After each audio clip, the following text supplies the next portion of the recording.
10 years ago, she believed love could survive anything. Then he disappeared. No goodbye, no note, no call. Only silence. Lena Whitmore buried her broken heart in work, rebuilding her life from the pieces, and she thought she had forgotten. Until that morning, when the conference room door opened and the man she swore she would never think of again walked in, colder, more dangerous, and his eyes stared straight at her as if 10 years had never existed. Like and comment the city you're viewing from, so I know how far this story has come. Don't go anywhere, because this is just the beginning. The morning it all collapsed started like every other morning. Lena Whitmore had spent pretending she was fine. 6:15. The alarm didn't wake her because she hadn't slept. She'd been lying on her back in the dark of her studio apartment on West 47th, staring at the water stain on the ceiling that looked vaguely like a fist, listening to the city drag itself awake outside the window. Garbage trucks. A drunk shouting at no one. The distant moan of a subway car beneath the street. Ordinary sounds. The sounds of a life that asked nothing of her and gave back exactly that. She'd learned to be grateful for ordinary. Ordinary didn't break your heart. She was in the shower by 6:20, standing under water so hot it turned her shoulders pink, and she was already running through the day in her head the way she always did. Produce delivery at 8, linen service at 9. The afternoon reservation list needed to be cross-checked against the private dining requests, and there was that issue with the sommelier who'd been short-pouring the reserve bottles, which she'd have to address without getting HR involved because the man had 4 kids, and she wasn't a monster even when she had every right to be. General manager of Noir House. That was who Lena Whitmore was now. That was the whole of it. She was good at the job. She was good at it in the way people get good at things when the job is the only structure holding them upright. Noir House sat on the corner of Park and 52nd, 32 tables, a private dining room that seated 20, a wine cellar that had been written up in 5 separate publications in the past 18 months. The kind of place where the tablecloths cost more than most people's rent, and the lighting was calibrated to make everyone look like they had secrets worth keeping, which most of them did. Lena had learned early that fine dining was just theater with better cutlery. The rich came to perform for each other, and she stage managed the whole production from behind a smile that gave nothing away. She was good at that too. The smile that gave nothing away. She got to the restaurant by 7:40, 20 minutes before her usual time, because Marcus, her assistant manager, had texted her the night before. All staff at 9. Ownership wants to be there. New owner. That was the whole message. Marcus typed the way he talked. Clipped, no decoration, take it or leave it. She'd written back. Got it. And then she'd lain awake until 6:15, thinking about what that meant. Noir House had changed hands twice in the 7 years she'd worked there. The first time, nothing changed except the letterhead on her paychecks. The second time, they'd lost 3 staff members, and her benefits package had been renegotiated downward in ways she still felt in her back teeth every time she thought about her health insurance premium. New ownership meant uncertainty, and uncertainty was the one thing Lena had spent a decade learning to live without. She walked the floor before anyone else arrived, the way she always did, running her fingers along the tops of chair backs, checking that the place settings were aligned. It was a ritual that had nothing to do with the chairs or the silverware, and everything to do with the feeling of being in control of at least this small square of the world. She needed the restaurant to be perfect before the day started, because the day was rarely perfect once it got going. By 8:50, the full staff had assembled in the private dining room.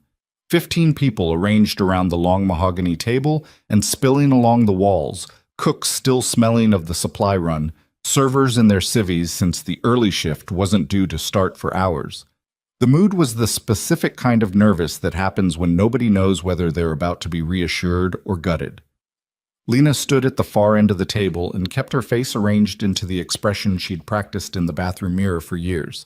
Professional, present, unreachable. Marcus leaned in close. Lawyer from the acquisition team is outside. Says the new owner is running about 5 minutes late. Then we wait. You know anything about who bought it? Not yet. Rumor from the kitchen is it's some kind of holding company, international. Kitchens run on rumors, Lena said. That's how they stay warm. Marcus looked at her sideways. He was 28 and smart enough to know when she was deflecting, but he'd worked with her long enough to know not to push it. The lawyer came in first, young, female, carrying a briefcase with the rigid posture of someone performing competence. She introduced herself as Ms. Farrell, said the new ownership group was committed to Noir House's continued excellence, said all current staff contracts would be honored through the transition period, said there would be a full operational review in the coming weeks. Standard acquisition language. Lena had heard it before. She watched the faces of her staff and cataloged the relief on some of them and the skepticism on others and filed both observations away. Then Ms. Farrell said, "The new owner would like to say a few words personally." The door opened. The man who walked in was wearing a charcoal suit that had been cut for his body specifically, not bought off any rack. His hair was darker than she remembered, threaded through with something that might have been gray at the temples in certain light. He moved the way men move when they've spent years in rooms where the wrong step costs something real, measured, deliberate, the stillness of someone who has learned to never look hurried regardless of what is happening inside. His jaw was harder, his eyes were darker. The boy she had known at 24 was not visible in this man, except in the architecture of the face, which was the same, and which she recognized with a jolt that felt like stepping off a curb she hadn't seen. Adrian DeLuca. He was looking at her before he finished walking through the door, not scanning the room, not addressing the group, looking at her specifically like the 15 other people in the room were furniture, and she was the only thing in the space that mattered to him. Lena's hands went cold. She didn't move. She was good at not moving. She stood at the end of the mahogany table with her spine straight and her face absolutely controlled, and she felt the floor rearrange itself under her feet in some way she couldn't articulate, some fundamental shifting of the geometry of the room, and she breathed through it. One breath, slow, even. Adrian DeLuca stopped at the head of the table. He looked at the staff with the expression of a man who was comfortable being looked at and said something brief about vision and excellence and the commitment of the new ownership group. And his voice was the same voice she remembered, and also not the same at all. Lower, more carefully composed, each word placed like something that would cost him if he dropped it. And the entire time he spoke, Lena watched the wall behind his head and felt her heartbeat in her wrists. When the meeting ended, people filed out. There was the low murmur of relief and the specific exhale of people who had been holding their breath.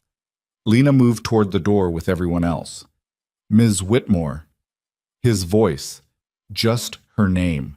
Just her professional name, which he had never once used, which he had no reason to know except that he'd clearly made it his business to know it. She stopped. She turned. The room was almost empty. Miss Farrell was gathering papers. Marcus was already in the hallway. Adrian was looking at her. "A moment," he said. Not a question. "I have deliveries coming in," she said. "Marcus can handle them." "Marcus handles what I ask him to handle." A pause. The lawyer excused herself quietly and pulled the door almost closed behind her, leaving it open a crack, which felt deliberate in a way Lena didn't like. "Lena," Adrian said. "Don't." The word came out flat and controlled, and she was proud of that. She was proud of the flatness of it. "Don't do that. We're in a professional setting. If you have operational questions for the management staff, you can direct them through Ms. Farrell or schedule something through the proper channels. I run this restaurant, Mr. DeLuca, and I intend to keep running it well, so if that's all, I'm not here to fire you." "I didn't think you were." "I'm not here to restructure." "Then why are you here?" She said it before she could stop herself, and the crack in the control was small, but she felt it, and from the look on his face he felt it too.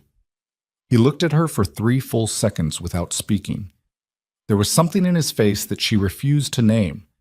She'd had 10 years of practice refusing to name it. "To talk," he said finally. "We have nothing to talk about." "Lena, I have a restaurant to run." She pulled the door fully open. The noise of the kitchen, the clatter of ordinary working life, flooded in. "Welcome to Noir House, Mr. DeLuca. I hope the acquisition meets your expectations."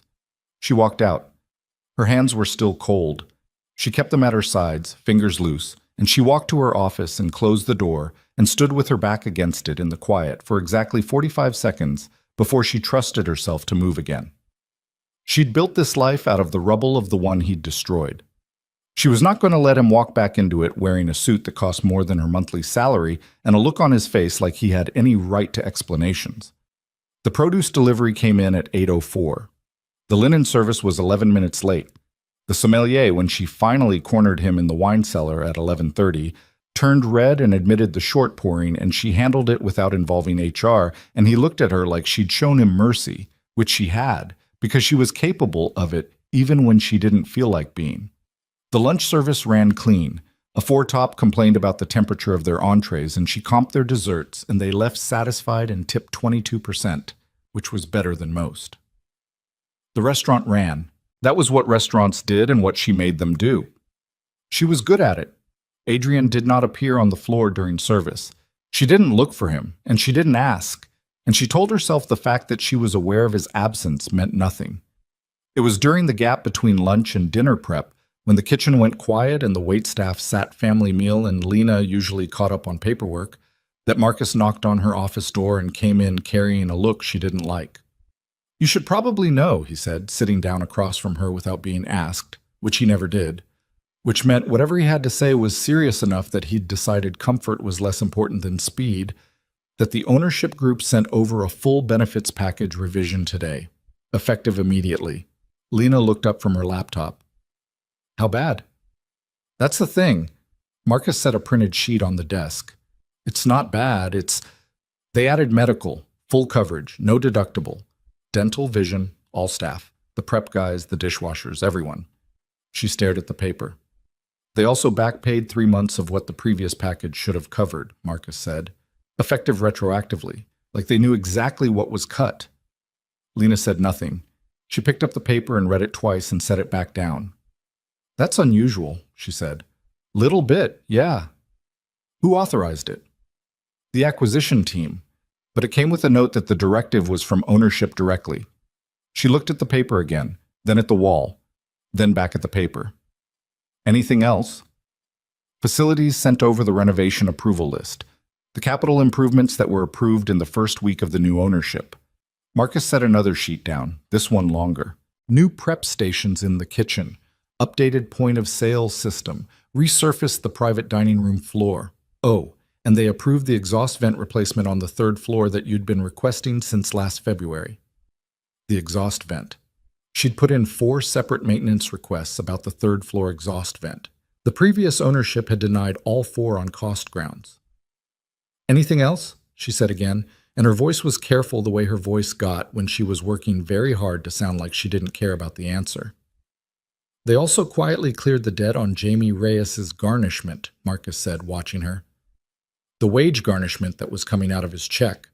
Legal fees from his divorce. Someone paid it off. He doesn't know who." A pause. "Jamie's been here 6 years. He's your best prep cook." Lena set down her pen. Outside, through the small office window, she could see the alley behind the restaurant. The dumpsters, the service door, the ordinary, unglamorous back end of a place that looked like magic from the front.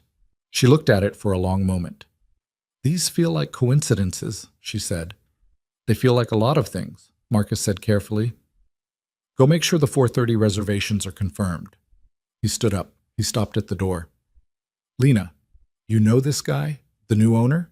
She kept her eyes on the alley. "Why would you ask that?" "Because he asked about you specifically, before the meeting.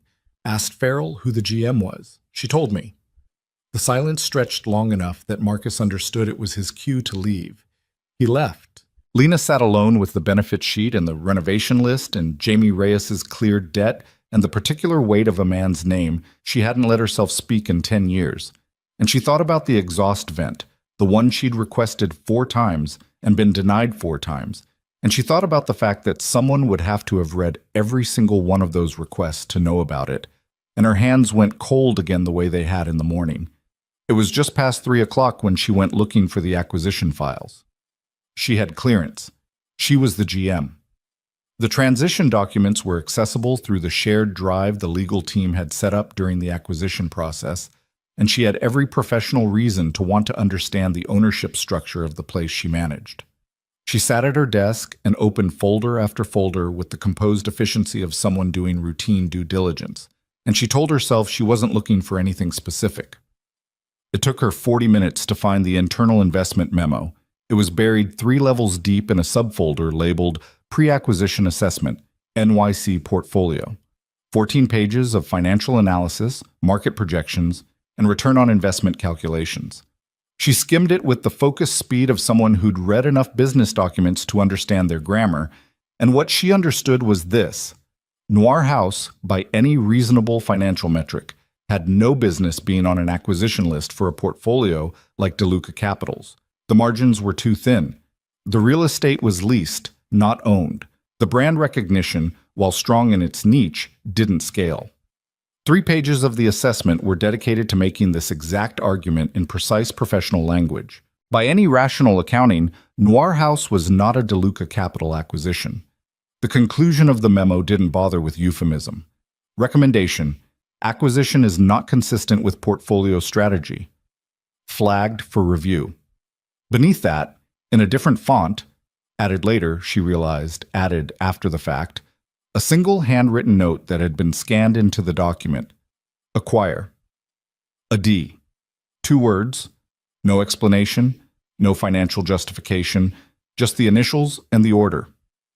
She scrolled back to the beginning of the document, looked at the date of the initial assessment, looked at the date the final acquisition was authorized. 3 days. It had taken 3 days from the first investigator's report. She found that too, a separate attachment, a private investigation firm's file note, to the acquisition order. The private investigation firm's file note was brief. It contained an address, a description of the subject's daily routine, and a physical description. The subject was her. Female, mid-30s, brown hair, observed on premises of Noir House, 52nd and Park, employed as general manager. Positive identification confirmed via... She stopped reading.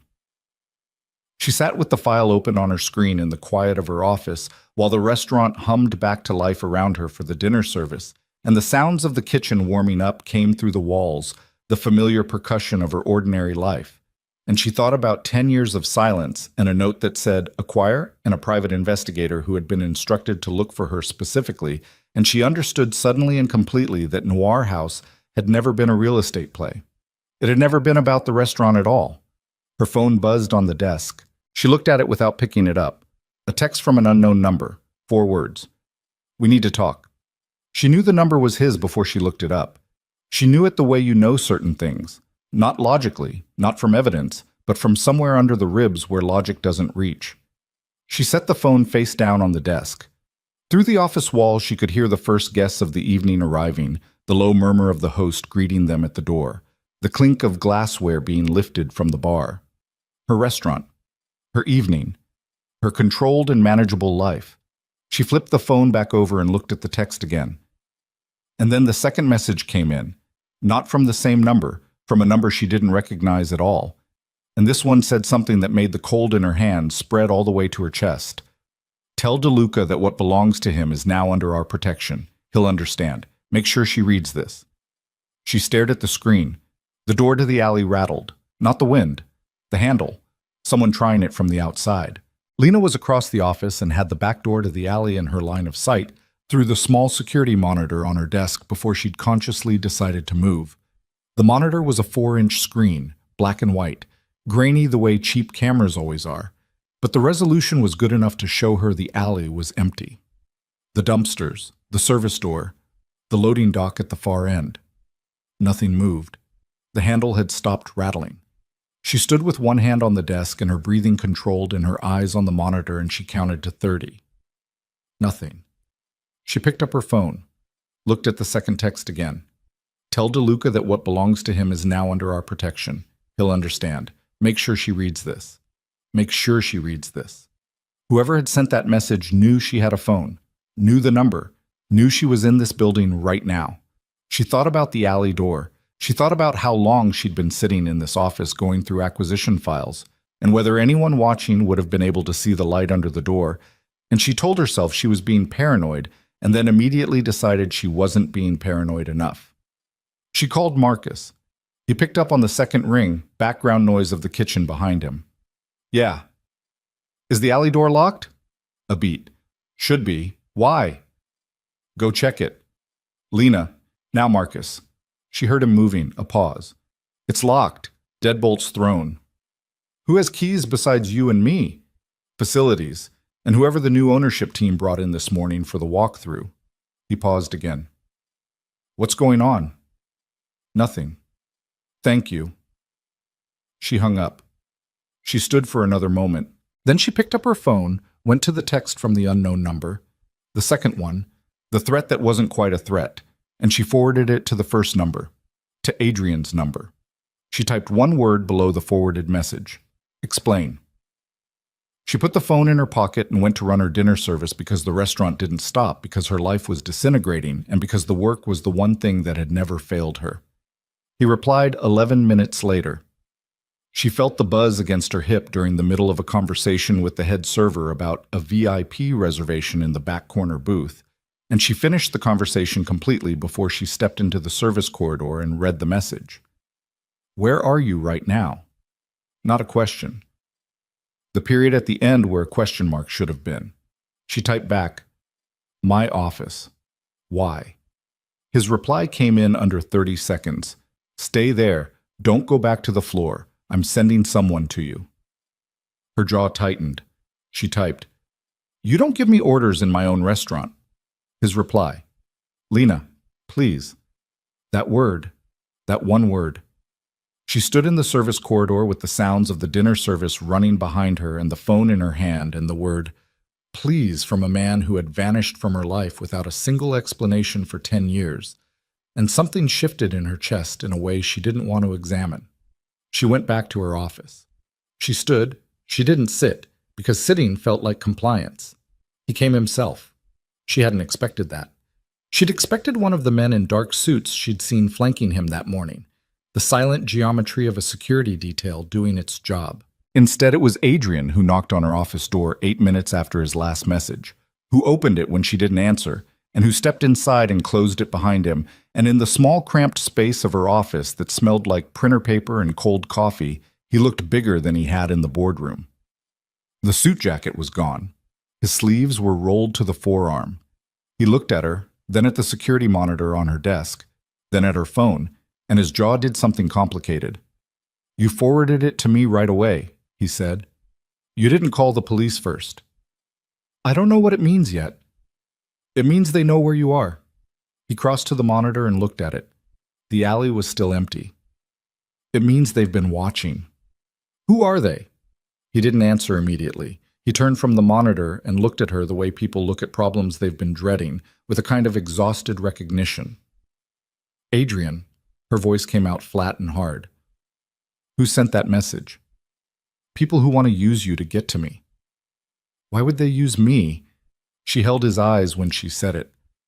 I'm nobody to you. 10 years of nobody. You're going to have to give me something better than that. Something moved across his face. This isn't the moment for, then find me a better moment, because right now I have a restaurant full of people and a text message on my phone from someone who seems to know my number and my location and who referenced me as something that belongs to you, which I most certainly do not, and I would like an explanation that makes some kind of sense. He looked at her. The exhausted recognition had shifted into something harder. He pulled out his own phone, typed something, put it back. I'm pulling my security team to the building, he said. Front entrance, side door, the alley. You're not putting armed men around my restaurant. I already have 2 on the floor. They've been there since this morning. The silence that followed was the kind that happens when someone says something so far outside the boundaries of what you thought you understood that your brain has to recalibrate before it can produce language. Since this morning, Lena said. Yes. Since this morning when you walked in here and introduced yourself as the new owner. Yes. You put security on my restaurant on the same day you revealed you'd bought it. I put security on you the same day I found you, Adrian said, which is not the same thing. She sat down, not because she'd decided to, but because her legs made the decision independently. She sat in her office chair and looked at the man standing in front of the security monitor in her office, and she thought about the private investigation file and the word acquire in handwritten ink and the benefits package and Jamie Reyes's cleared debt and the exhaust vent that had been on the maintenance list since February, and she said, "How long have you been looking?" His answer was immediate. No hesitation, like he'd been waiting 10 years to say it. "Since the week after I left." The room was very quiet. "You left," she said. The word felt like pressing a bruise. "I know how that sounds." "Do you?" "Lena, you left," she said again, and this time the control in her voice slipped 1 degree, just one, just enough that she heard it and he heard it. "You were there, and then you were gone. No call, no letter, nothing. I waited 4 months before I stopped going to the apartment. I waited another year before I—" She stopped. She pressed her fingers flat against the desk. "You don't get to say you've been looking for me. You left. My father ordered your death." The words landed in the room like something physical. Lena looked at him. "His people had been watching us for 3 months, Adrian said. His voice was level in the way that voices get when the person speaking has rehearsed the level quality of it, has trained themselves not to crack. He decided you were a vulnerability, a liability. The word he used was distraction. He gave the order on a Tuesday. I found out on a Wednesday. You were still alive on Thursday because I moved faster than his people did, and I made him believe that I agreed with him. I made him believe I was ending it myself. And the only way to make that convincing was to actually end it, walk away, completely. No contact, no trace, nothing he could interpret as a loose end." He stopped. "If you'd received a letter, he would have read it first.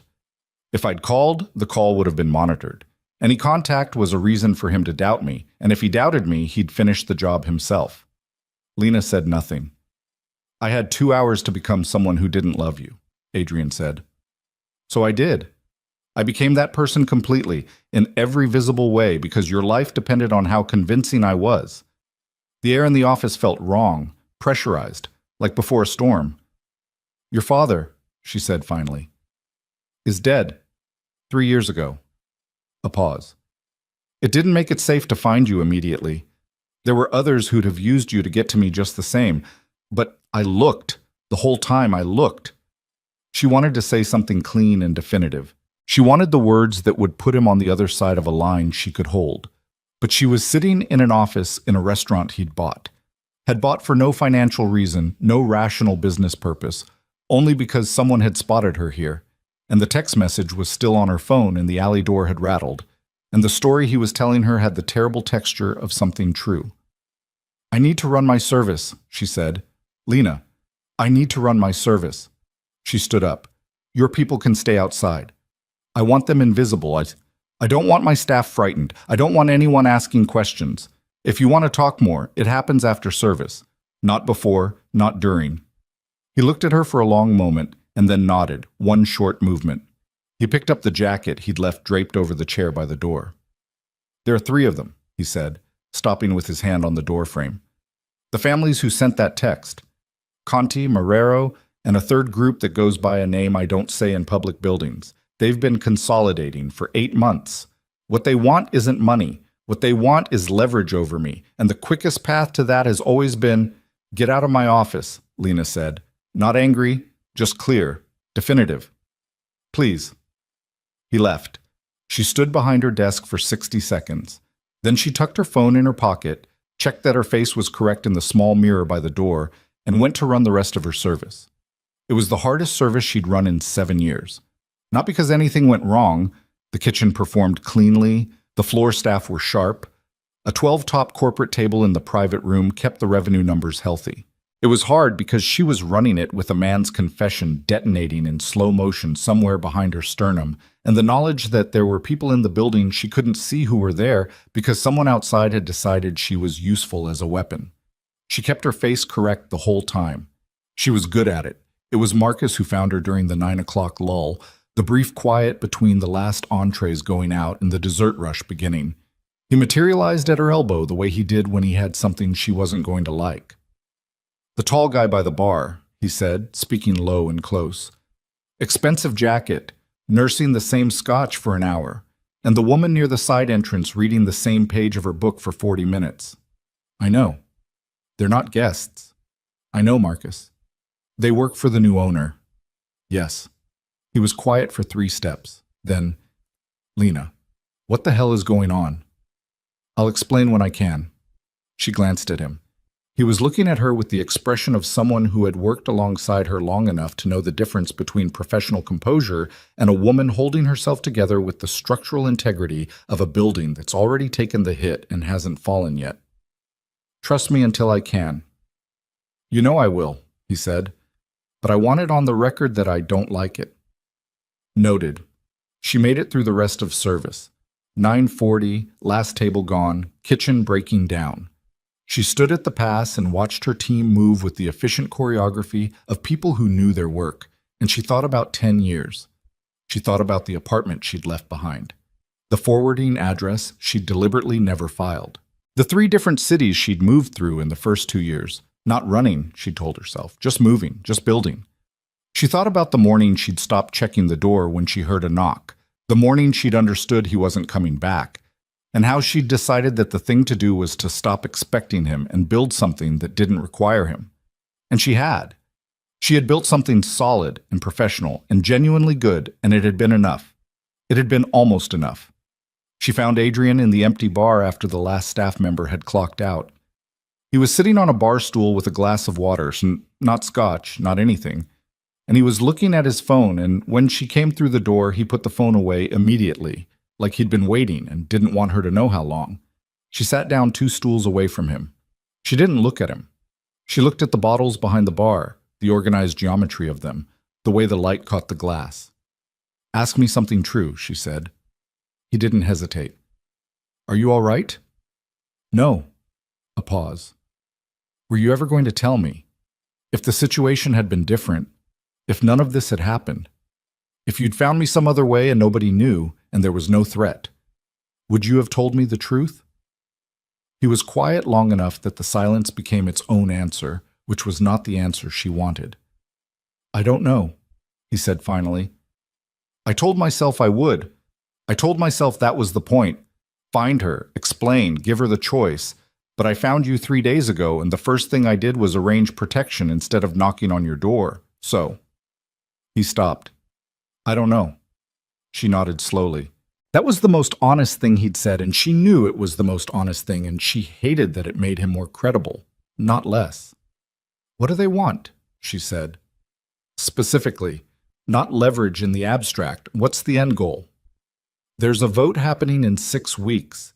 The 5 major families east of the Mississippi are being asked to ratify a new structure that would consolidate control under one financial authority. If I vote against it, which I intend to, and if I can bring 2 other voting members with me, the consolidation fails. They've been working on those 2 members for months. Bribes, threats, the usual menu. He turned the water glass in his hands. I'm the harder problem. So they went looking for a softer angle. Me. You. She finally looked at him. And what exactly do they plan to do with me? Take you. Use you as leverage to force my vote. The word take sat in the bar's quiet like something dropped on marble. How long do I have before they try? She said. My analyst thinks 48 hours. Maybe less. He met her eyes. I want to move you tonight. There's a property I own outside the city. It's secure, it's staffed, you'd be... I'm not leaving my restaurant. Lena, I'm not leaving. These are my people, my staff. If I disappear, they don't know why. They panic. If you stay, they use you as a weapon against me, and in the process, they don't particularly care what condition they return you in. His voice didn't rise, but the weight behind it did. I have been very careful for 10 years to make sure nothing and no one in my life could be used this way. That care kept you safe. It cost... He stopped. Cost things I'm not going to list for you right now. But I need you to understand that these people are not running a bluff. I understand that. Then, I said I understand it. I didn't say I was leaving. He looked at her. She looked back. Neither of them moved. Then his phone went off. Not a text, a call, and he took it out and looked at the screen, and his face did something she hadn't seen on it before. Not alarm exactly, but the thing that exists under alarm in people who've trained themselves not to show it. The muscle in his jaw. He picked up, said nothing. listened for approximately 4 seconds. Then he was off the bar stool with the phone still at his ear, moving toward the window that faced the street, and Lena was already standing because the quality of his movement had communicated something that bypassed conscious thought and went straight to the part of the brain that has been keeping humans alive since before they had language. "Stay away from the windows," he said, and his voice was completely controlled and completely different from any voice she'd heard from him tonight, stripped of everything that wasn't information. He spoke into the phone. "How many? Where exactly? Do not engage until I'm in position." Lena did not stay away from the windows. She moved to the edge of one and looked through the gap in the curtain, and what she saw in the street below was 3 black SUVs parked at staggered intervals that were not the parking of people who'd stopped to find a space. Their engines were off. No one had gotten out. "Adrian?" Her voice came out even. She was surprised by that. He was beside her in 4 steps, looked through the gap, and in the same motion pulled her backward away from the glass with one hand.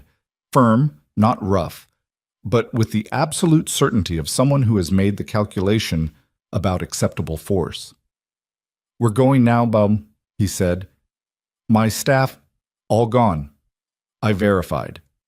He already had her by the elbow, moving toward the back of the restaurant, toward the kitchen, toward the service exit that opened onto the alley she'd been watching on a monitor 2 hours ago. "There's a car in the alley. My people are holding the perimeter for the next 4 minutes. You planned for this. I planned for this possibility."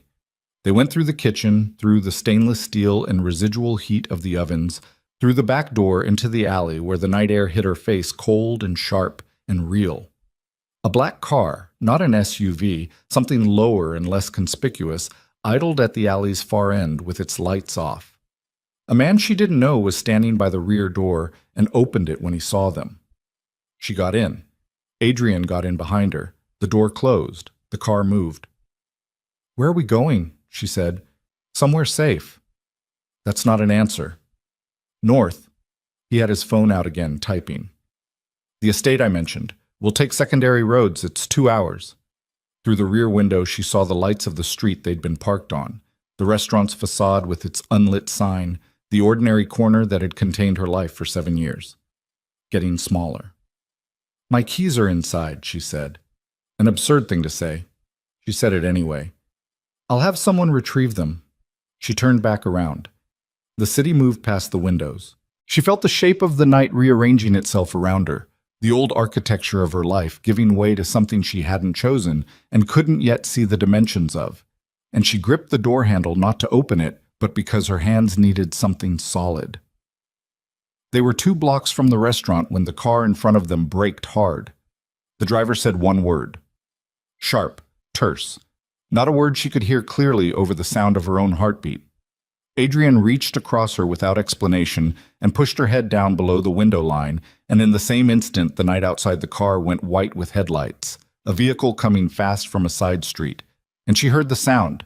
She'd never heard it outside of a screen, but she understood it immediately, the way understanding sometimes arrives fully formed, of something striking the rear panel of the car. And then Adrian's body was covering hers, and he was saying her name in a voice stripped down to its most essential frequency. And the car was accelerating, and she couldn't see anything except the dark fabric of his jacket and the city screaming past them outside. The car hit 60 in a space that shouldn't have allowed it. Lena felt the acceleration in her sternum, that pressing down weight of sudden speed, and Adrian's arm across her back was the only fixed point in a world that had gone liquid. She couldn't see anything. Her face was angled down toward the seat leather, and she could smell his jacket. Wool. Something faint underneath it. Soap or sweat. Something human. And outside the windows, the city was a smear of light and noise, and the sound she'd heard, the sound against the rear panel, was replaying in her skull on a loop that her brain couldn't seem to interrupt. "Stay down!" His voice, directly above her. Not loud, not panicked. The voice of someone operating on a frequency she didn't have access to. "I'm down," she said. Her own voice surprised her. Flat, functional. Like the part of her that managed crises had taken over from the part of her that was terrified and filed the terror somewhere to be dealt with later, or never. The car swerved, hard right. She braced against his arm in the door and felt the tires find a different surface, rougher, the sound changing under them. the rhythm of the road becoming something that wasn't the smooth asphalt of a midtown street. The driver said something in a low voice, not to them, into an earpiece. She caught fragments. Second vehicle. Confirmed 2, possibly 3. Taking 11th to bypass. Then the acceleration again, and a sound behind them. Not another impact. Something different. The sound of another vehicle making the same turn at the same speed. And Adrian shifted his weight, and she felt him look back. "How far?" he said. To the driver. 8 minutes to the bridge. "Make it 5. She felt him move, and then he was sitting up, and she pushed herself upright because she wasn't going to stay folded in half while her life was being decided around her. She looked through the rear window. The following vehicle was close. One set of headlights, high and bright, the kind of lights that belong on something heavy. "They're not shooting," she said. "No." "Why not?" "Because they want you intact." He said it without inflection, information, not comfort. If they'd wanted a different outcome, the first shot wouldn't have been at the rear panel. A warning. The first shot had been a warning to the car to stop. She processed that and filed it. "Where's your security team, the ones on the perimeter?" "Engaging the vehicles that came from the front." A pause. "There were 3 approaches. We took the one they left open. They left it open on purpose. To funnel us north." He was looking at his phone. "Which is what we're doing." She stared at him. "They're hurting us." He didn't answer, which was its own answer. She looked forward through the windshield. The driver was good. She could see that in the way he moved through the gaps in traffic. Not reckless, but absolutely precise. The kind of driving that comes from very specific training. They were on 11th now, heading north. The Hudson, a black absence to their left between the gaps in the buildings. The following vehicle had dropped back slightly. She watched it in the mirror. "They're not trying to close the distance," she said. "No. They want us at the estate." "That's what I think." "Then we don't go to the estate." He looked at her. In the dark of the car, his face was all angles, the city light moving across it in pieces. Something shifted in his expression. Not surprise exactly, but the particular look of a man who has spent years operating surrounded by people who wait for him to make decisions, encountering someone who doesn't. "Where do you suggest?" he said. She thought for approximately 3 seconds. "The Renfield Building, corner of 59th and 9th. It's a commercial property, restaurant supply company. I manage their private events. I have a key code for the freight entrance. Open floor, no windows below the 3rd story, multiple exit points." He looked at her for one more second. Then he leaned forward and told the driver. The driver adjusted without comment. The car took a hard left. Behind them, the following vehicle paused at the intersection. Then it came after them, but slower now, like something recalculating. They made the Renfield Building in 4 minutes.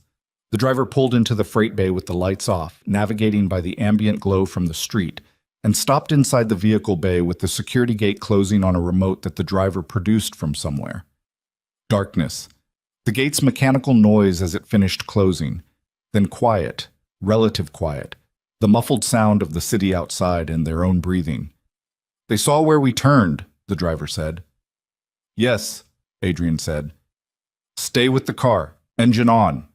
He was already opening his door. Lena was out before him. The freight bay smelled like metal and old concrete. She found the keypad by memory, 3rd pillar from the entrance, chest height, and punched in the 6-digit code and heard the door disengage. She pushed through into the building's interior stairwell, and Adrian was right behind her, and the door sealed behind them with a sound like a pressure lock completing. Dark stairwell. Emergency lighting, dim green, the kind that makes everything look like the inside of something biological. She took the stairs up, 2nd floor, because the 2nd floor had the layout she needed. One large open space, the event setup room, with a direct sightline to both street-facing stairwells. She pushed through into the room and stopped in the center of it and turned around. Adrian was 2 steps behind her. He was scanning the room, exits, windows, the dark upper corners. With the systematic speed of someone who has walked into a lot of unfamiliar rooms and learned to read them fast. His phone was in his hand. He was typing with his thumb, not looking at the screen, still scanning. "Who knows about this building?" he said. My assistant manager. A few vendors. Not enough to have leaked it. No. She crossed her arms. Her jacket was back at the restaurant. She'd left without it. The room wasn't cold, but she felt cold, not from temperature. Who knew we were leaving tonight? My security team, 4 people. And the route? Generated in the car. Only the driver knew it. So the 3 approaches they had set up, she stopped, worked through it. They didn't know the route. They knew we'd run, and they knew what direction we'd run because we had limited options, and they'd already blocked the others. That's not a leak. That's just geometry. He looked at her. Yes. Okay? She breathed. Okay. So the immediate problem is they know the neighborhood we're in and they have people looking. What's your timeline? My other team will be at the building in 12 minutes. And the people following us? 2 vehicles, I think. Maybe 3. They'll run a grid. He finally stopped scanning and looked at her directly. You did well. In the car. Don't. I'm not being... I know what you're being. Don't. She looked away from him. Along the wall of the event room was a line of folding tables, stacked chairs, the mundane infrastructure of parties and corporate dinners, the ordinary furniture of her professional life, standing there in the green emergency light, looking like the set of something. Tell me about the vote. The consolidation vote in 6 weeks. You said you needed to bring 2 other members with you. Who? He was quiet for a beat, processing the change in direction. Vasquez and Okafor, he said. Marcus Vasquez controls the Southeast. Vincent Okafor runs the financial infrastructure for the northern families. If I get their votes against consolidation, the structure fails. Where are they now? Vasquez is in Miami. Okafor is... He stopped. She looked at him. What? Okafor is in New York. Something in his voice had changed. He arrived 2 days ago. He told me he was here for a separate business matter.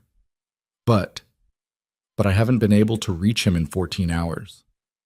The green light, the stacked chairs, her own breathing, which she was keeping deliberately even. You think they already have him, she said. I think it's possible. Then the vote is already...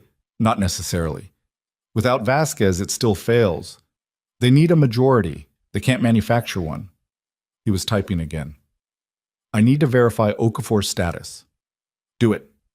He stepped away from her, phone to his ear. She turned and walked to the far window. 3rd floor, he'd said.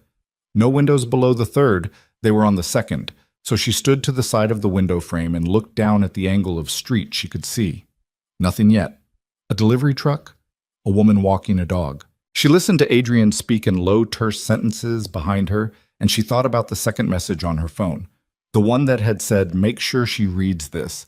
And she thought about the alley door rattling, and she thought about the way the 3 vehicles had been positioned in the street. Not random, not opportunistic, but deliberate and geometrically sound. Professionals. People who'd had time to plan.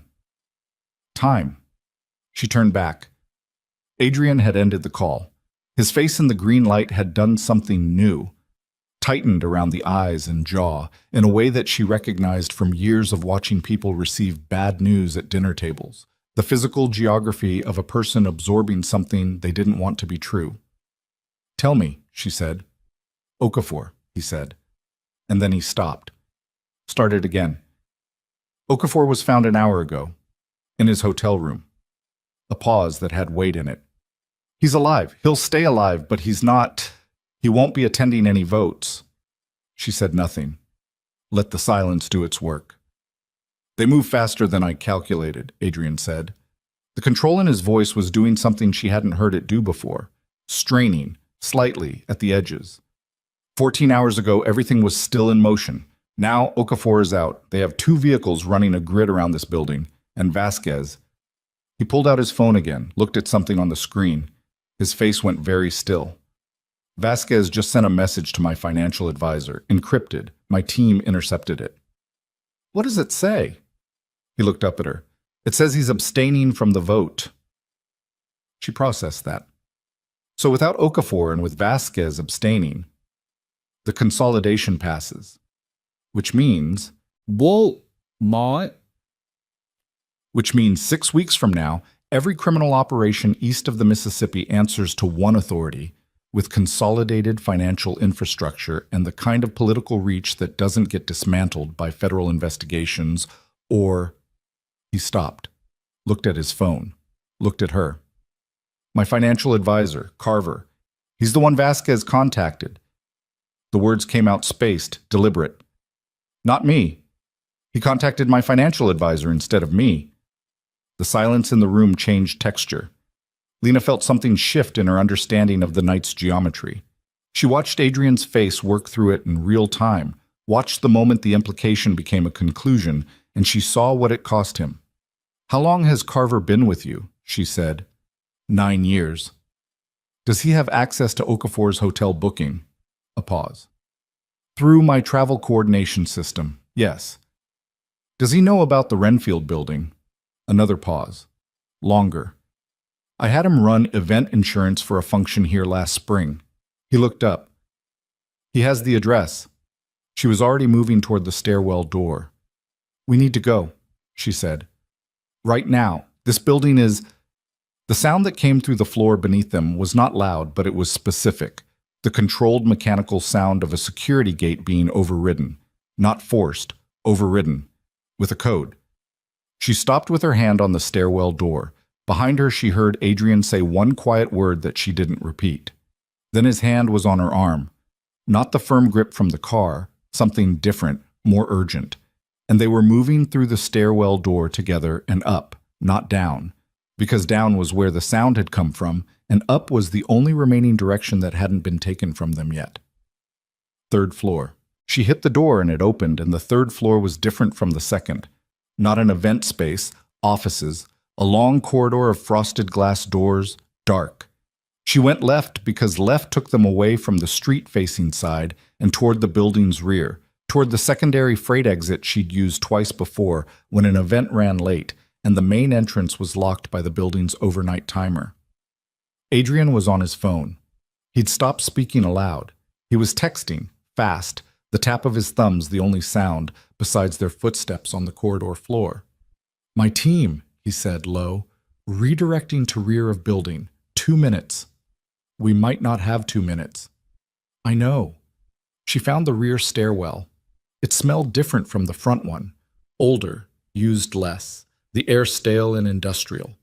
They went down with their backs to the wall and their feet finding the edges of the stairs, where the creaking was less likely, a thing she'd learned from a building manager who'd shown her around on a late-night setup and explained the structural quirks.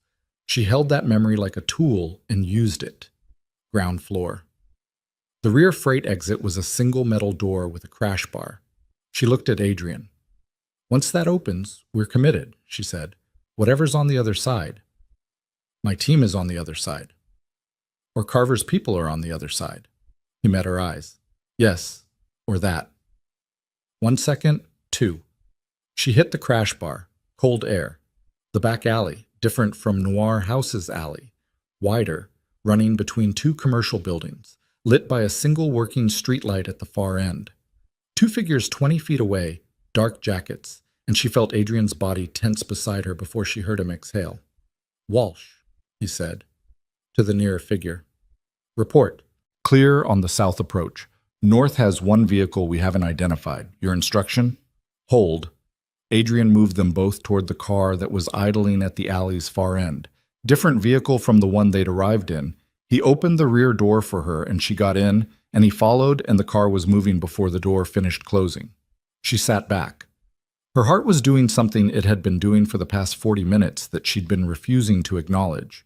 A rapid, shallow rhythm that had more to do with shock than fear. The cardiovascular response to a reality that was updating itself faster than she could track. Carver, she said. Your financial advisor. 9 years. Yes.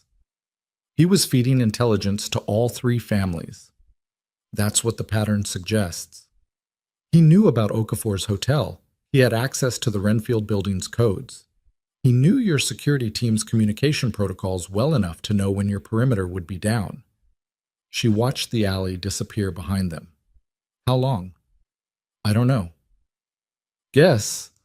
A pause. Long enough to map every protective layer around you, which means... He stopped. She heard him recalibrate. The investigation that found you. The report that said you were at Noir House. My team ran it through Carver's office for verification. The words arrived in the car's interior with the specific gravity of something that has been falling from a great height and has finally landed. She turned her head and looked at him. Carver confirmed your location to me, Adrian said. His voice had gone very quiet. Which means he also reported it to them. Which means they didn't find me by accident, Lena said. They knew where I was before you did. Or at the same time. She held his eyes. They let you buy the restaurant, Adrian. They let you find me. Because they needed me in one place. They needed me close to you and in a fixed location and accessible. She heard the shape of it as she said it. They didn't find me to threaten you. They found me so that you would find me and come to me, and they could use the whole situation as the mechanism, he said. As the mechanism. Yes. The city moved past the windows. She was breathing steadily. It was taking conscious effort. So everything from the moment you walked through the door of Noir House, she said, was already part of their plan. He didn't answer. He didn't need to. The benefits package, she said, the renovation approvals, all of it. You doing those things made it look like we were reconnecting, which is exactly what they needed to establish in order to make me useful as leverage. Yes. And now Okafor is in a hospital. Vasquez has abstained. Carver is in the wind, presumably. She looked at her hands in her lap, the city lights moving across her knuckles. What do they want from you specifically? The exact ask. My vote in favor of consolidation and my financial infrastructure. I have 7 holding companies with access to banking relationships in 14 countries. Under the consolidated structure, those relationships become theirs. And if you refuse, the silence was its own answer again. She looked up. They'll use me. To make the point, yes, that refusing has a cost that I'll feel in a way that money can't compensate. She nodded slowly. The car was on a bridge now. She could feel it in the road surface and see the dark water below through the window. Somewhere she'd lost track of. Somewhere north. Here's what I need to know, she said. And I need the true answer, not the answer that protects me from something. How many people in your organization are Carver? What do you mean? I mean, how many people in your organization have been compromised? Is it just him, or is it deeper than that? He looked at her. The look lasted long enough to tell her what the answer was going to be before he said it. I don't know it, he said. After tonight, I genuinely don't know. She turned back to the window. The bridge ended. Dark road, trees at the margins, the city receding behind them. She felt the structure of her previous understanding of the situation, already damaged, already rebuilt once tonight, give way a second time, and beneath it there was not another layer of understanding but simply open ground, uncharted, with no blueprint for what came next. She had managed this restaurant for 7 years by understanding its systems better than anyone else in the building, by knowing where the pressure points were and what failed under load and what held. She had built her entire professional competence on the premise that any system could be understood if you watched it long enough, and that an understood system could be controlled. She didn't have that anymore. The car moved through the dark, and she sat with the wreckage of that understanding, and she did what she'd always done when the framework failed. She started building a new one, piece by piece. What she knew, what she could verify, what she could use. The estate appeared through the trees 40 minutes later, announced first by a set of iron gates that opened before the car reached them, then by a long gravel drive lined with security lighting that kept the path visible while leaving the surrounding grounds dark. The house itself was large in the specific way of old money. Not ostentatious, just permanent, built from stone that had been here longer than anyone currently alive and expected to be here after them. It sat above the Hudson River, and through the bare trees she could see the water reflecting back a low gray sky. She got out of the car before it had fully stopped. The gravel was cold and loud under her shoes. Adrian was behind her.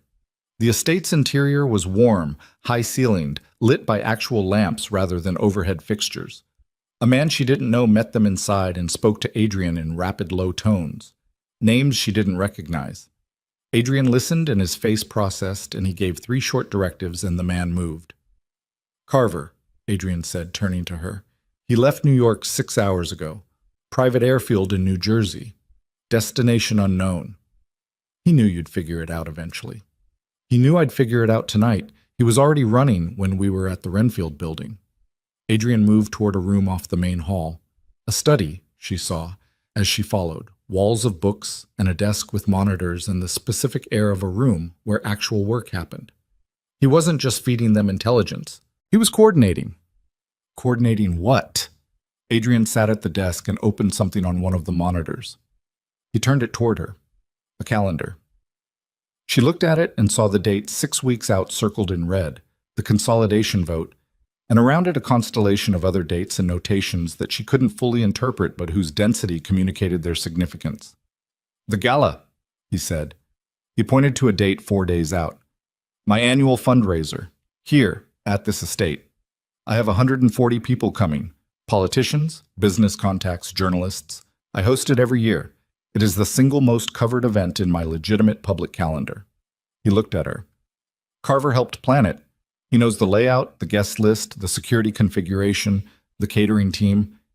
He knows where every camera is and where the gaps are. She looked at the date. 4 days. They're going to use the gala, she said. It gives them a controlled environment. My security will be deployed protecting 140 guests. I'll be visible and committed to the event's function, and they'll have people inside, catering staff, event personnel, whoever Carver helped them place in the past 6 months, before my team can do a full sweep. Can you cancel it? Canceling signals that they've already won the first round. Every person on that guest list represents a relationship I've spent years building. Political connections that give me the ability to operate in legitimate spaces. If I cancel, I lose that leverage, and I lose it at exactly the moment I need it most. He leaned back. I can't cancel. Then you need to know who they've placed inside. Yes. You need to know the layout of the attack before it happens. Yes. And you need to do it without alerting Carver's network that you know about the compromise. She sat down in the chair across the desk. She was tired in a way that had moved past the physical and become something structural. Whoever Carver's been communicating with inside your organization, if you start pulling people, they'll know. They'll move the timeline. Yes, he looked at her. That's the problem. She looked at the monitor, the calendar, the gala date 4 days out. She thought about 140 people in a house she didn't know, with a security configuration she hadn't seen, against an unknown number of people who'd been planning this for months, with access to floor plans and staff rosters and camera positions. She thought about what she knew. She thought about what she'd spent 7 years learning that had nothing to do with restaurants and everything to do with understanding the internal logic of an event. How people moved through a space where the pressure points accumulated, which roles gave you access to which areas without raising questions. Show me the event plan, she said. He looked at her. The gala event plan. Catering flow, service stations, staff assignments, where the guests move through the evening. Show me. He pulled it up. She leaned forward and read. She read for 20 minutes without speaking. He didn't interrupt. He sat across the desk and watched her read, and was quiet in the way of someone who has learned the value of not filling silence with noise. Then she pointed at the monitor. Your service team for the gala. How many are regulars from previous years? Carver handled event staffing through an outside agency. The same agency every year? Yes. This year? A pause. He checked something. The booking was made 4 months ago, through Carver's office, same agency. Then assume the agency has been compromised. Assume every person on the service staff list who isn't a known quantity is a potential placement. She sat back. Which means you have 2 options.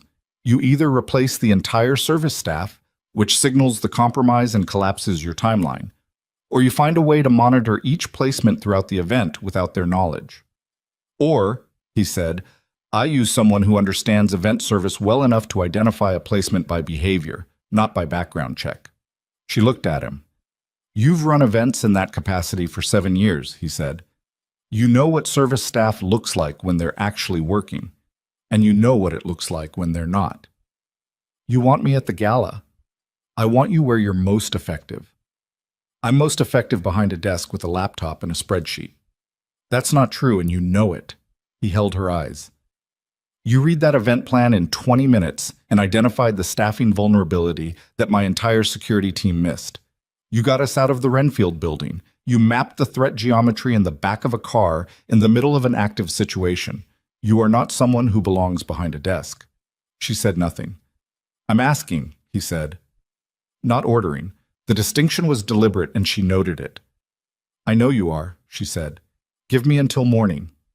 She slept for 4 hours in a room on the estate's second floor that smelled like old wood and cold air from somewhere she couldn't identify.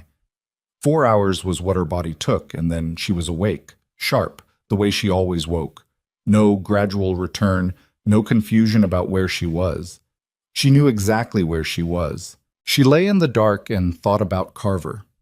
9 years. The shape of a betrayal that long had a particular texture, not a sudden rupture, but a slow parallel life. Every meeting and every shared meal and every budget discussion running alongside the other thing, the hidden thing. And she wondered when it had started and what the original agreement had looked like, and whether Carver had walked in already compromised, or whether someone had turned him along the way. The mechanics of it. She needed to understand the mechanics. She got up at 5:40 and found the kitchen and made coffee with the equipment that was there and stood at the window that looked over the Hudson and drank it while the sky turned from black to gray to the specific pale nothing of an early autumn morning with no sun visible. The river was dark and absolutely still. Adrian came in at 6:15. He'd slept less than she had, she could see it. He poured coffee, sat at the kitchen table, and didn't say anything for a moment. Then, my team did a full audit overnight. Carver had access to 14 months of security protocols, communications, personnel files, the estate's physical security layout, the gala plan. A pause. He also had access to the investigation files, the search, everything we used to locate you. He gave them my location the same day your investigator confirmed it. Yes. Which means they had 4 days to plan before you walked into Noir House. Yes. She set her coffee down. He also had access to your financial holdings, the 14 holding companies. Yes. Are any of them in a position where a sudden unexpected transaction could be read as voluntary cooperation with the consolidation?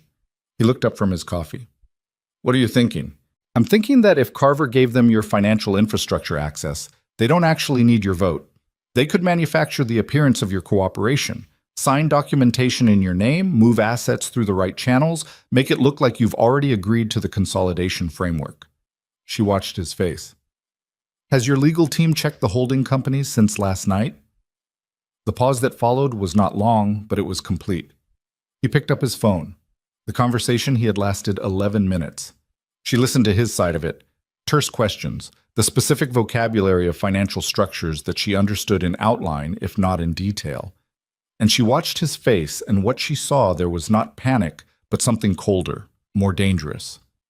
The expression of a man who has been meticulous and careful and has found the gap in his own meticulous, careful system and is understanding what went through it. He ended the call.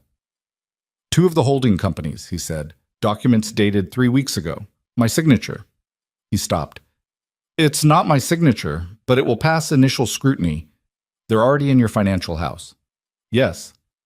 Then the vote is almost secondary. She stood up. They don't need to win a vote. They've already forged the first layer of your cooperation. The vote is theater. It establishes a public record that legitimizes transactions they've already set up to look like yours. He sat with that. The gala, she said.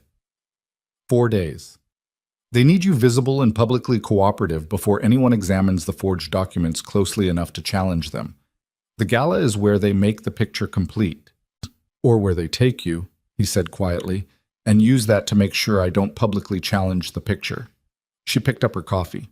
Then we need to make sure neither of those things happens. Lena, this isn't your fight. She looked at him over the rim of the cup. You bought my restaurant, she said. You put my staff under surveillance. You pulled me out of my own building in the middle of a dinner service. You made it my fight the moment you walked through that door. She set the cup down. I'm not saying that as an accusation. I'm saying it as a fact. So let's be practical about what I can contribute and stop asking me whether I want to be involved. He looked at her for a long moment. Then, something in the set of his face shifted. Not softened, exactly, but adjusted, like a weight redistributed. "All right," he said. The next 4 days were the most concentrated work of her life. She mapped the gala's event plan from memory and rebuilt it on paper, annotating every service station and staff movement corridor and guest flow pattern. She cross-referenced it against the estate's physical layout using hand-drawn schematics that Adrian's security chief, a woman named Torres with close-cropped hair and the unreadable effect of someone who had done this work a very long time, reviewed and corrected and then reviewed again. She identified 11 positions in the service layout that gave a staff member unmonitored access to either the main hall or the east corridor that led to Adrian's private study. She slept in 4-hour blocks and ate whatever was in the kitchen and spoke to Marcus by phone twice, telling him only that there was a family situation, that she'd be back, that he was in charge, and that she was sorry for the short notice. Marcus said, "I figured, and be careful," and didn't ask questions, which was why she'd hired him. On the third day, she sat across a table from Torres and went through the agency staff list, name by name, and Torres ran each one against available databases, and together they eliminated the verifiable ones and flagged the others. 11 flags out of 43 names. Too many to pull without signaling, not enough to feel safe leaving in place. "We don't pull them," Lena said. "We assign them." Torres looked at her. "We reassign the 11 flagged names to service positions that give them access to the locations we want them to go to," Lena said. "Positions that look normal from the outside. But those positions will also be under coverage that they won't see." She spread the floor plan on the table. "We let them believe the plan is working. We let them move. And when they move to their designated positions, we know exactly where every compromised person in the building is at the same moment." Torres studied the floor plan. "And Carver himself. Carver won't come himself. He'll have a coordinator on site, someone with a communication line out." She pointed to the floor plan. "Here, the catering prep area. It's the one position with a radio frequency the estate's jamming protocol doesn't cover. Whoever their coordinator is, that's where they'll go when they need to call out." Torres was quiet for a moment. "How do you know about the jamming protocol?" "I read the security brief. Adrian gave me access." "The gap in coverage is not in the security brief." "No," Lena said. "It isn't. I noticed it when we walked the estate perimeter on day 2. The signal drops there. I tested it with my phone." Torres looked at her with an expression that wasn't quite approval, but was its nearest neighbor.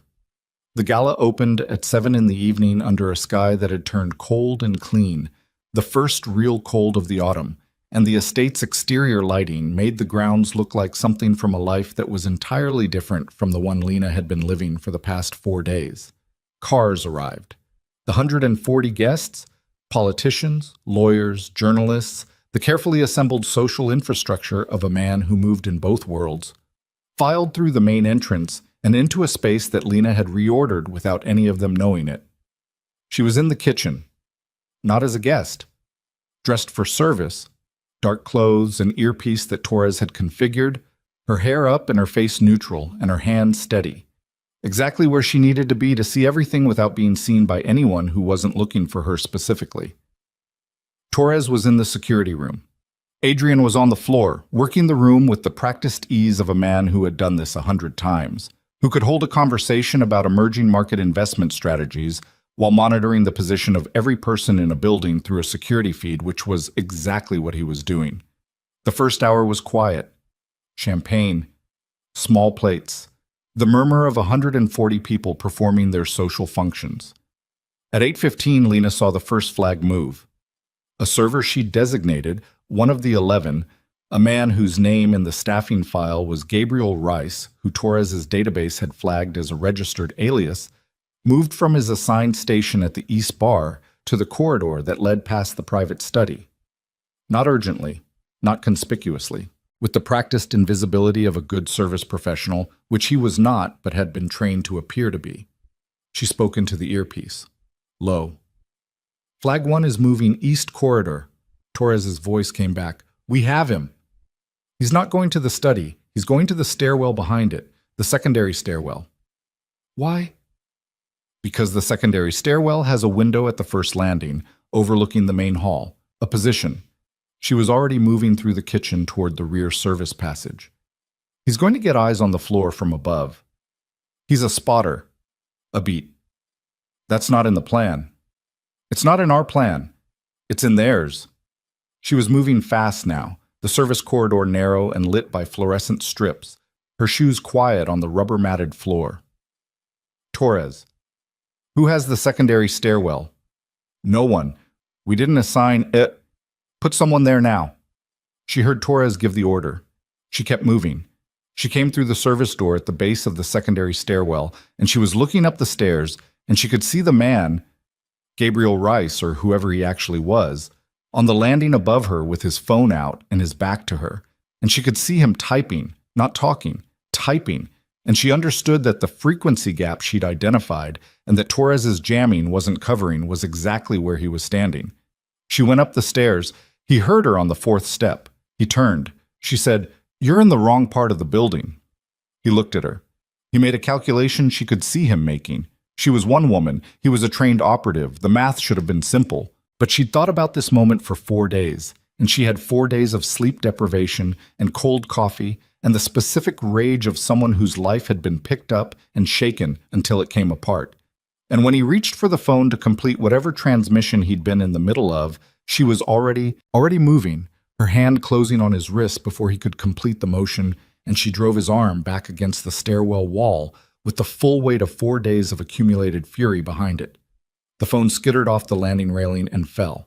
She heard it hit the floor below. She didn't look. He was stronger than her. That was a fact, and she'd accounted for it. She didn't try to hold him. She let go the moment she felt him pull against her grip, and she stepped back and he overcorrected, stumbling into the wall. And in the second that cost him, Torres's man came through the stairwell door below with 2 others behind him, and the man who called himself Gabriel Rice understood the geometry of his situation in the way that people understand things when the options have been reduced to 0. He stopped moving. Torres's voice in her ear. "We have him. Lena. The coordinator in the prep area just moved. We need you back in the kitchen." She was already going down the stairs. The prep area was at the far end of the kitchen corridor, a long, narrow room that smelled of sheet pans and institutional cleaning product, and when she pushed through the door, the coordinator was there, a woman she'd never seen before, mid-40s, dressed in the black and white of catering service, standing with a radio in her hand and the expression of someone who has just realized that the silence coming through the radio means the spotter is gone. She looked at Lena. Lena said, "Put it down." The woman's hand tightened on the radio. Her eyes went to the door behind Lena, calculating, and Lena shifted her weight to the left, and the woman recalculated, and the radio went down on the prep table with a sound like a closing argument. "Who's coordinating from outside?" Lena said. The woman said nothing. "You already know the spotter is off the board," Lena said. "You know because the radio went quiet and nothing you've transmitted in the last 4 minutes has been acknowledged. Your outside coordinator is expecting a signal that hasn't come, and they're making decisions right now based on incomplete information. If you want any possibility of a negotiated outcome for yourself, the window for that is about 90 seconds wide." She held the woman's eyes. "Who is coordinating from outside?" A pause that lasted the weight of a real decision. "Marrero's man," the woman said. "Vega. He's in a vehicle on the North Access Road." Lena spoke into the earpiece. Torres had heard it. The response was immediate. Then the lights in the prep room flickered. Lena turned. Through the prep room's single high window, she saw in the distance beyond the estate grounds a vehicle's headlights swing in a wide arc. Not leaving, she realized. Coming in. Coming through the north gate, which should have been closed, which Torres's team should have been holding. Her earpiece crackled. Torres, and her voice had changed, stripped of its professional remove, running on something faster and more urgent. North gate is breached. 3 vehicles, armed. And then the estate's exterior darkness exploded into white. Not light, not gunfire. The concussive bloom of something detonated at the gate's control housing, and the shockwave came through the prep room window as a pressure change Lena felt in her chest and eardrums, and the single high window cracked but didn't break, and she heard the estate above her. The gala floor, the 140 people in their formal clothes holding champagne, erupt in the specific sound of a crowd that has just understood that something real is happening. She was moving before Torres finished the transmission, back through the kitchen corridor, through the service door into the main hall, and the scene she entered was controlled chaos. Not panic yet, but the edge of it, guest pressed toward the far wall, Adrian's security team already moving in formation through the crowd. Adrian himself visible near the center of the room, on his feet, his phone in his hand, scanning. He saw her the moment she came through the door. She saw him see her, and the thing that moved across his face was brief but complete, and then he was across the room in 12 steps. "North Gate," she said. "I know. Torres has 2 teams repositioning." He took her arms, but not gripping, guiding, and she let it. "There's a safe room in the lower level. I need you." "I'm not going to a safe room. Lena, Torres needs every person she has on the perimeter. If I'm in a safe room with a guard, that's one less person outside." She looked at him. "I know where the coordinator is. I know where your 11 flags are positioned. I can direct your floor team to each of them faster than anyone else in this building." She held his eyes. "You know I can." Outside, through the estate's high windows, she could see lights moving. Vehicle lights on the grounds themselves now, past the gate. She could hear, beneath the crowd noise, the specific sound of disciplined movement outside the building's east side. Adrian made the decision in under 3 seconds.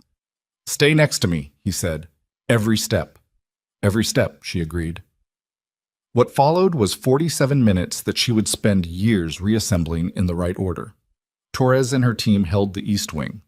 2 of the vehicles stopped at the estate's south face, and the personnel they discharged moved on the service entrance, the same entrance Lena had come through. And Torres's people met them at the door, and the fight that happened there was close and brutal, and 4 of Torres's team took injuries that ranged from serious to catastrophic, and none of them left their positions. Inside, the gala floor became something unrecognizable from the event it had been 20 minutes earlier. Adrian's security had moved the guests to the interior rooms, dining room, library, the large interior hall that had no exterior walls. And the perimeter staff were working the building's skin, the windows and doors, and the points where the outside was trying to become inside. Lena worked the floor. She moved through the building's interior with her earpiece in and Torres's real-time positioning in one ear and her own read of the space in both eyes, and she found Flag 3 in the East Bathroom corridor and Flag 7 near the library service access, and Flag 9 standing in a position near the electrical panel that made immediate and terrible sense, and she directed Torres's interior team to each one and watched them neutralize each position with the specific efficiency of people who are very good at a necessary thing. Flag 9 was the critical one, the electrical panel. She understood what it meant when she saw him there, a man in catering black with his hand on the panel housing. And she understood it 3 seconds before Torres's team reached him, 3 seconds in which she was close enough to him that she could have touched him, and what she understood was that the panel controlled the estate's internal communication relay, and if he killed it, Torres lost coordination between her teams at the exact moment the outside push was intensifying. She hit the panel housing herself, both hands flat from the side, driving it closed against his fingers before he could complete the circuit he was working on, and the pain in her palms was immediate and considerable, and she held it closed anyway, held it by leaning her whole body against it until Torres's person arrived and the man was removed from the equation and the panel was intact. Her hands were shaking when she stepped back. Not from fear, from the adrenaline finding nowhere left to go. She stood in the corridor and breathed, and her palms burned, and the earpiece gave her Torres's voice saying the exterior push was stalling. The third vehicle had not moved from the North Road. The Marrero coordinator, Vega, the name the woman in the prep room had given her, had apparently aborted. Aborted. The word landed in the corridor with the strange lightness of something that hadn't been earned yet, that she didn't trust. She found Adrian in the main hall 12 minutes later. He was standing with Torres and 2 other people she didn't know, and his jacket was gone. She didn't know when that had happened. And there was a cut along his left jaw that was bleeding with the deliberate persistence of face wounds. He was pressing a cloth against it and talking and stopped talking when he saw her. His eyes went immediately to her hands. She'd noticed the bruising beginning to develop across both palms, and she was holding them slightly away from her sides in the unconscious way of someone managing pain they haven't acknowledged yet. He said nothing about it. He crossed to her and looked at her hands without touching them, and then looked at her face. Torres says you held the panel, he said. Someone had to. He looked at her for a moment, then he turned back to Torres. Status on Vega. Vehicle is still on the north road, not moving, not leaving. Torres's voice was measured. We think he's waiting. For what? For Carver, Lena said. They both looked at her. Carver planned this, she said. Every piece. He's not going to stay off site for the outcome.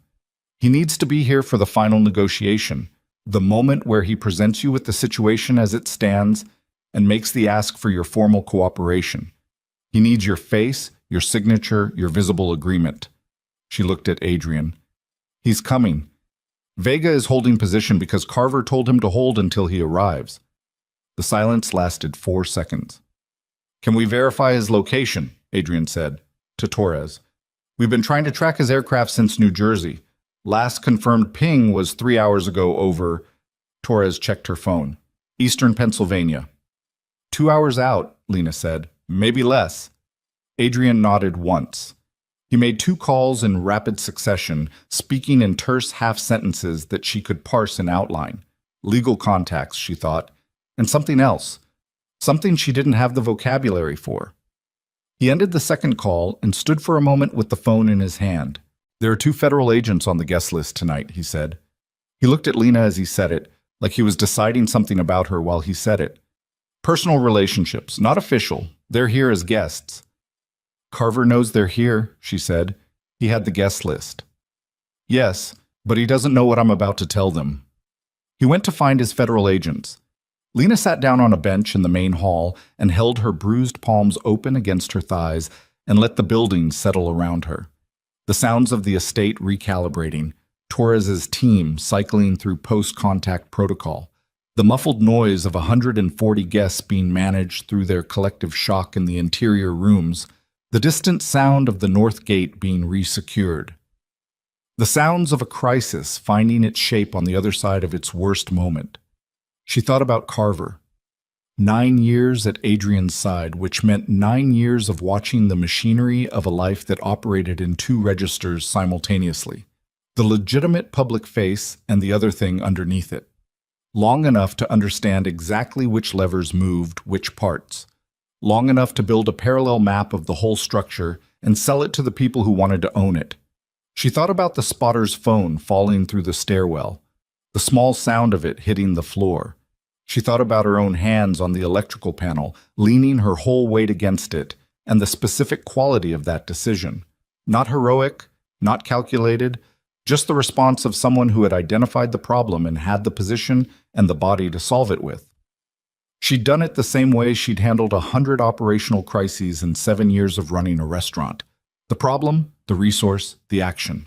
The fact that this particular problem had involved a man and a live electrical panel instead of a broken refrigeration unit and a supplier on the phone did not, in the immediate moment of the problem, feel substantially different.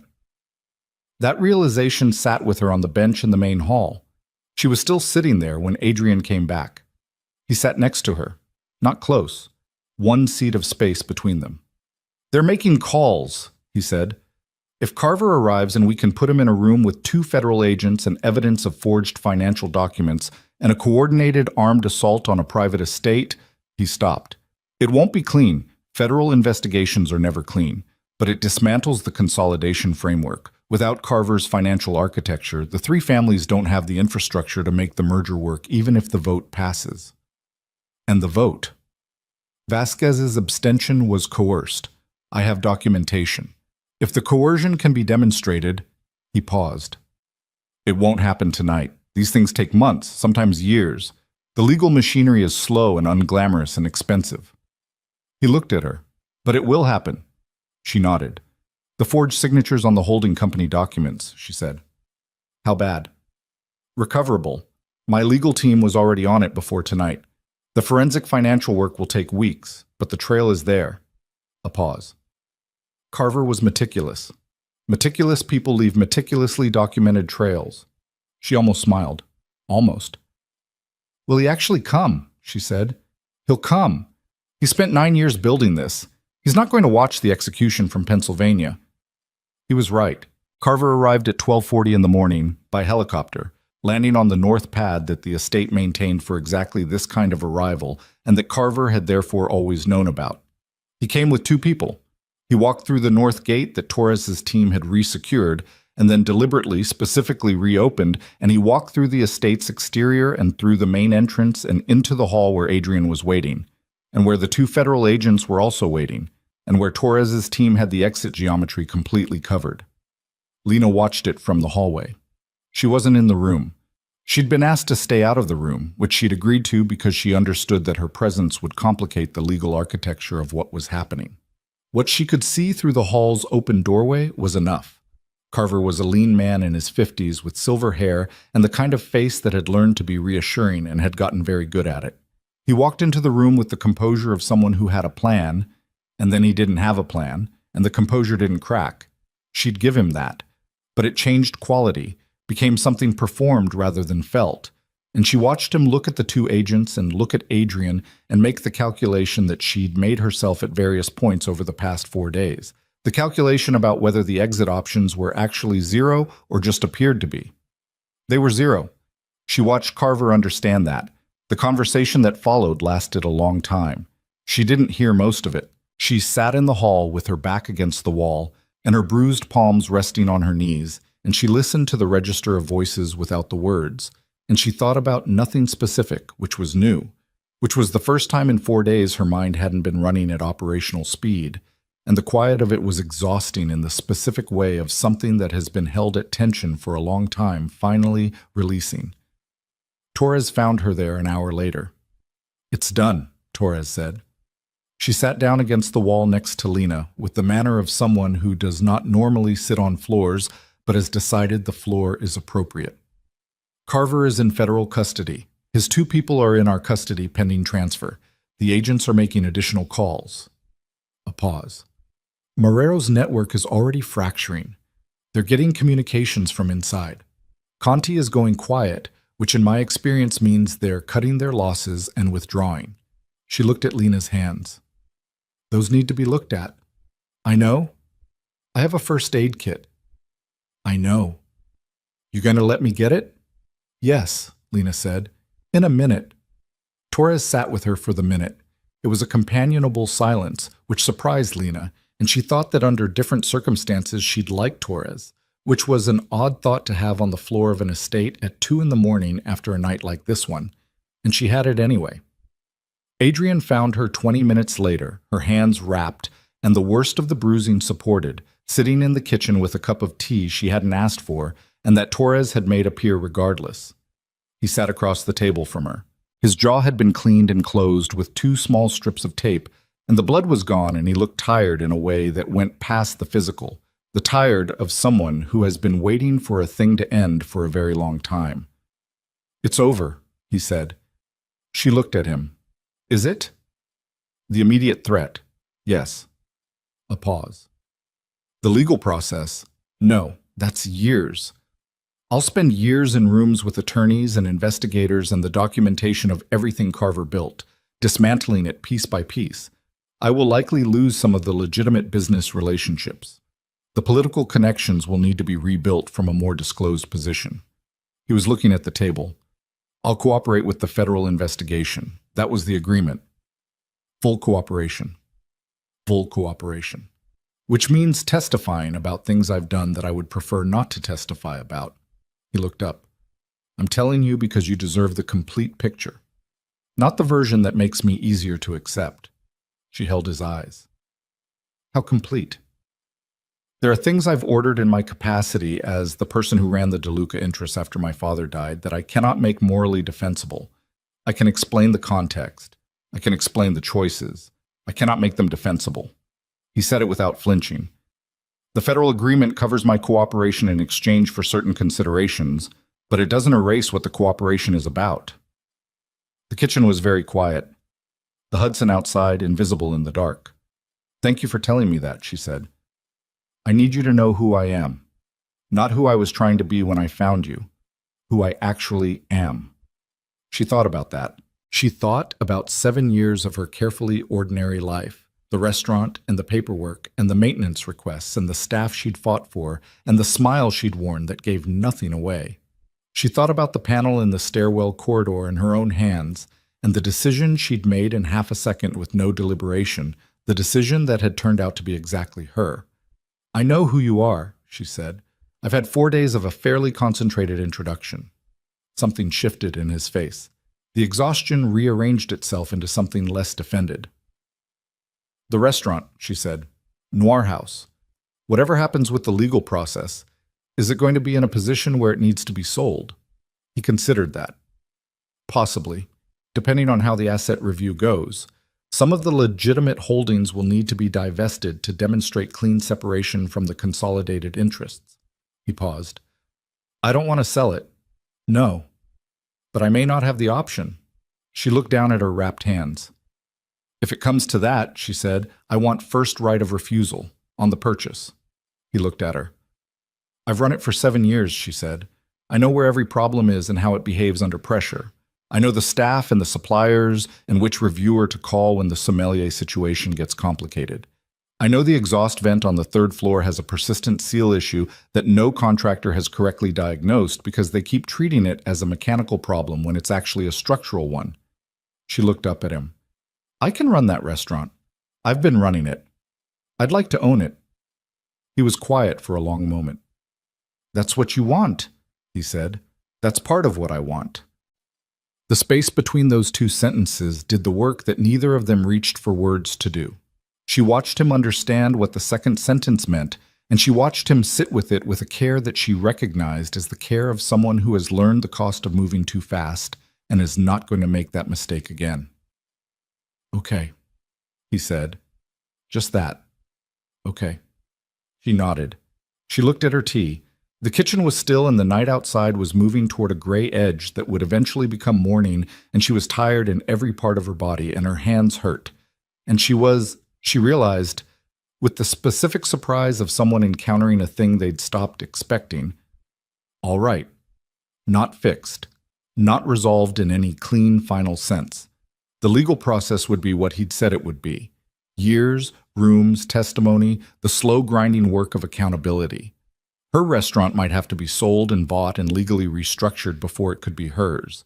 The staff she'd left without adequate explanation would need to be returned to and apologized to and reestablished with.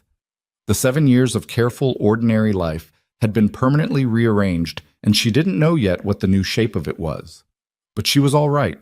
Torres appeared in the kitchen doorway to give Adrian a status update, and Lena looked at the kitchen's ordinary surfaces.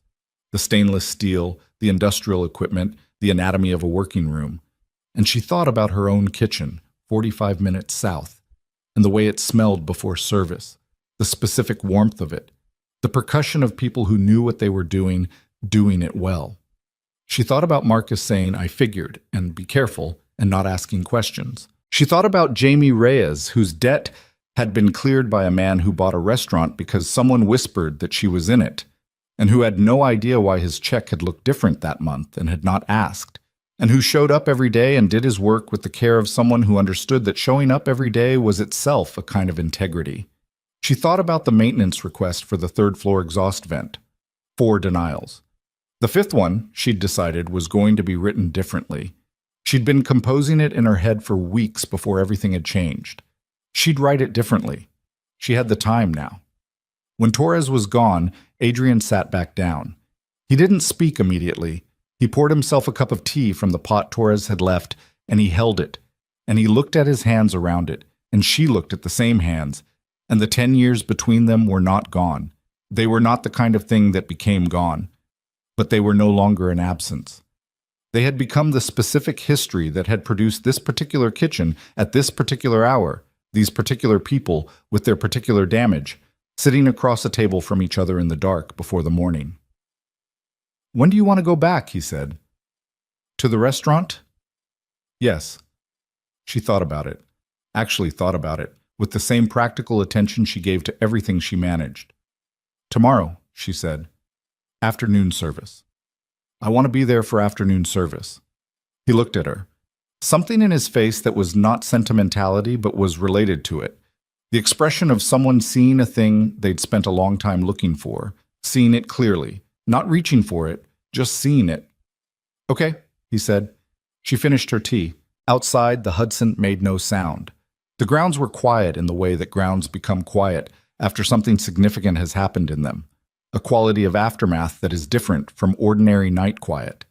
She could see through the kitchen window the first almost imperceptible shift in the sky above the tree line. Not light, not yet. The idea of light arriving slowly. Her hands hurt. She was going back to her restaurant tomorrow. That was enough. That was exactly enough. She held that fact the way you hold something you found after a long search. Not tightly, because the tight holding is for things you're afraid to lose, and she was done with that now, done with the architecture of fear that she'd built her careful, ordinary life around but steadily, with both hands, damaged and wrapped and present. The kitchen held them both in its quiet, and the night outside moved in its own direction, and eventually, without either of them having planned it, they were talking. Not about the vote or Carver or the legal machinery that was already in motion in various offices in the city to the south. Not about the 10 years or the cost of them, or what the accounting of those costs might look like once there was time to sit with it properly. About the restaurant. About the sommelier and the reserve bottles and Marcus, who never asked unnecessary questions, and Jamie Reyes, who showed up every day. About the way the private dining room caught the light in the late afternoon when the angle was right and the tables were set and the whole space looked like something from a different kind of story, a quieter one. She talked and he listened and he talked and she listened and the sky outside continued its slow business of changing, and by the time it had shifted from gray to the pale specific color of an early morning in October, they had been talking for an hour and a half, and neither of them had noted the time passing because the time had become, without announcement, something different from what it had been. It had become theirs.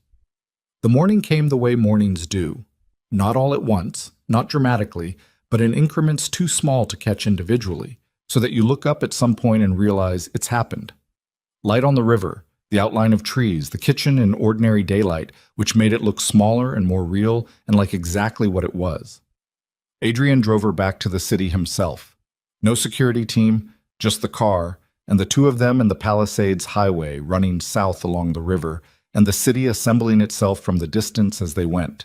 The Manhattan skyline coming up over the horizon piece by piece until it was the whole thing, the whole familiar, impossible fact of it. She had him drop her at Noir House. She stood on the sidewalk outside with her wrapped hands at her sides and looked at the facade for a moment.